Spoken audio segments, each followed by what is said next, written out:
சூழ்ச்சியாளர்கள் இருக்கின்றார்கள். அது யார் யாருன்னு கொஞ்சம் நாளில் தெரிய போது நானும் அவன் மூலமாக குழப்பங்கள் ஏற்படுத்துகின்ற ஒரு சூழல். திமுகவால நேரடியாக களத்தில் அவனால நம்ம சந்திக்க முடியாது. அந்த தைரியம் திமுகவுக்கு இல்லை. எப்படியாவது திமுக அடுத்த ஆண்டு ஆட்சிக்கு வந்துடணும். அதற்கு எந்தெந்த கட்சி எதிரில் யார் யார் இருக்காங்களோ எப்படியாவது உடைக்கணும், பிளவணும், குழப்பம் பண்ணணும். அந்த எண்ணத்துல தான் இப்ப நடவடிக்கைகளை இறங்கி இருக்கிறார்கள். இது வெற்றி பெறாது, இது வெற்றி பெறாது. இது எல்லாம் உடற்சி எறிவோம், உடற்சி எறிவோம். என் மேல விமர்சனம் மகேஷ் பேசலாம் ஆரம்பத்தில் ரொம்ப பேச வந்தாப்புல நாங்க வேண்டாம். இப்படி பெரியவங்களுக்கு நான் இன்னும் காசு வாங்கிட்டேன், நான் அது வாங்கிட்டேன், இது வாங்கிட்டேன். என் கட்சிக்கும் என்னுடைய சமுதாயத்துக்கும் நான் துரோகம் பண்ணனா அதுதான் என் வாழ்நாளில் கடைசி நாளாக இருக்கும்.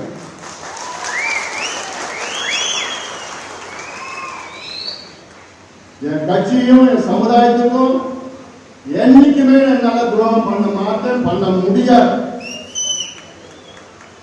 அது நீங்க புரிஞ்சுப்பீங்க. என்னை பத்தி உங்களுக்கு நல்லா தெரியும். ஆனால் நம்ம கட்சிக்குள்ள சில சூழ்ச்சியாளர் இருக்காங்க. நான் இன்னைக்கு துரோகின்னு சொல்ல மாட்டேன், இன்னும் அந்த லெவல் போல.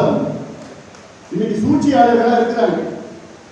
அவங்க சூழ்ச்சி பண்ணி ஐயா இப்படி அப்படி அப்படி இப்படி என்னென்னவோ சொல்லிட்டு இருக்கிறாங்க. ஐயாவுக்கும் அந்த அவனை பத்தி தெரியும். அதனால இதெல்லாம் நடந்துட்டு இருக்கு. அதனால ஏன்னா நானே இது வரைக்கும் நான் எதுவும் பேசல. நேற்று கூட உங்களை பார்த்தீங்க.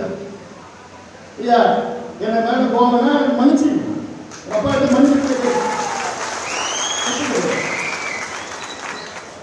தொலைக்காட்சியில் ஐயா தானே இப்படி பண்ணிட்டான், அப்படி பண்ணிட்டான், இப்படி மனம் உளைச்சல் இருக்கிற தூக்கம் இல்லை அப்படின்னா சொல்லிட்டு இருக்கிறாரு.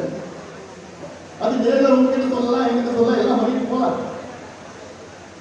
அதுக்காக நான் என்ன சொல்லிட்டு என்ன இருக்கு, நான் எந்த தப்பும் பண்ணல.